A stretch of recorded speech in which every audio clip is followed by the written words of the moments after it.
17 Agustus adalah Hari Kemerdekaan Indonesia. Banyak kegiatan peringatan skala besar tahun ini dibatalkan karena pandemi. Tetapi kegiatan skala kecil di Mall Bawah Tanah TMS tetap diramaikan pekerja migran yang menggunakan hari liburnya untuk bersama-sama bernyanyi dan menari merayakan Hari Kemerdekaan Indonesia. Memanasnya pandemi di dunia dan Indonesia tetap membuat pekerja migran khawatir pada keluarga di rumah. Takut, tegang, cemas, semuanya campur aduk. Karena kan ada keluarga di Indo juga, kan di Indo sekarang lagi begitu manyencong, begitu berat kan di sana, itu virusnya. Kalau di Taiwan, hai hal. Dalam acara terlihat band-band yang dibentuk pekerja migran didatangkan untuk menghibur, diselingi permainan makan kerupuk, ulang tahun, tata rias, dan undian berhadiah. Selain mematuhi protokol kesehatan yang ditentukan pemerintah, sebagian pekerja migran tidak lupa mengenakan masker dalam acara.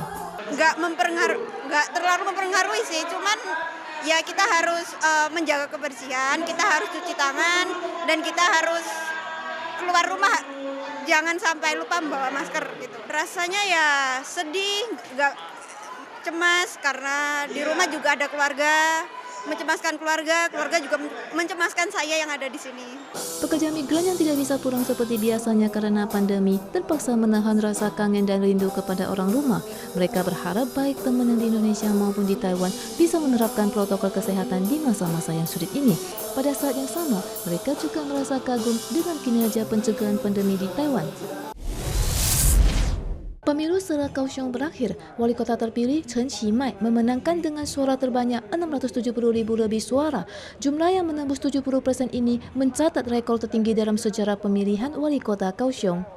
用人为才，不分党派，那能够贯彻在地优先跟专业优先的一个思考。 Kandidat KMT Li Meichen hanya mendapatkan 248.000 suara dalam pemilu secara ini. Jumlah suara yang mendekati 26% ini di bawah garis pertahanan 333 KMT.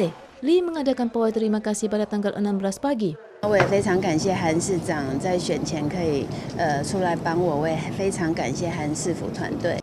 Wu Yi-cheng yang mewakili partai TPP hanya mendapat lebih 38.000 suara dan tidak mencapai ambang batas 5% untuk mengambil kembali uang deposit sebesar 2 juta dolar Taiwan.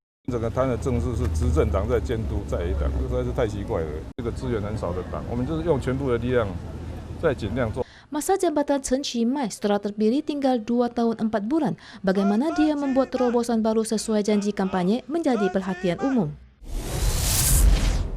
Gaji pokok saat ini adalah 158 dolar Taiwan per jam dan 23.800 dolar Taiwan per bulan. Kementerian Ketenagakerjaan MOL akan membahas kenaikan upah minimum pada 18 Agustus. Perwakilan pemberi kerja pada rapat pra pembahasan dengan MOL menegaskan tidak ada artinya jika upah per jam dibulatkan menjadi 160 dolar Taiwan. Ditambah lagi dengan pengaruh pandemi, untuk itu mereka berharap pembahasan bisa diundur hingga akhir tahun. Namun, perwakilan pekerja berpendapat bahwa pandemi bukanlah alasan. Selain itu, upah pokok tidak pernah dinaikkan selama 10 tahun dari tahun 1997 hingga tahun 2006. Oleh karena itu, berharap pemerintah Chai terus meningkatkan gaji pokok untuk melindungi hak buruh. Terutama pekerja di industri jasa catering yang terkena dampak pandemi pada paruh pertama tahun ini. Sebagian pekerja diberhentikan dan menganggur. Front Buruh Taiwan berpendapat bahwa kenaikan upah sangat diperlukan untuk menjaga keperluan biaya hidup buruh kasar. Perusahaan Google Amerika Serikat baru-baru ini mengumumkan bahwa mulai tahun depan semua ponsel Android dapat menjadi seismometer mini. Gempa yang terdeteksi oleh akselerometer di ponsel Android akan mengirimkan informasi ke server deteksi gempa Google. Jika menerima banyak data pengguna dari lokasi yang sama, server akan menentukan kebenaran gempa dan mengeluarkan peringatan kepada pengguna Android di sekitar pusat gempa. Pada tanggal 11, Google menerapkan uji coba sistem peringatan gempa Android ini dengan sistem peringatan dini gempa konvensional California. Sistem peringatan berbasis Android yang akan diluncurkan tahun depan ini juga dapat memberikan peringatan bagi wilayah yang tidak dicapai seismometer. Tetapi Tiongkok yang memblokir layanan Google tidak mendapat manfaat dari teknologi ini.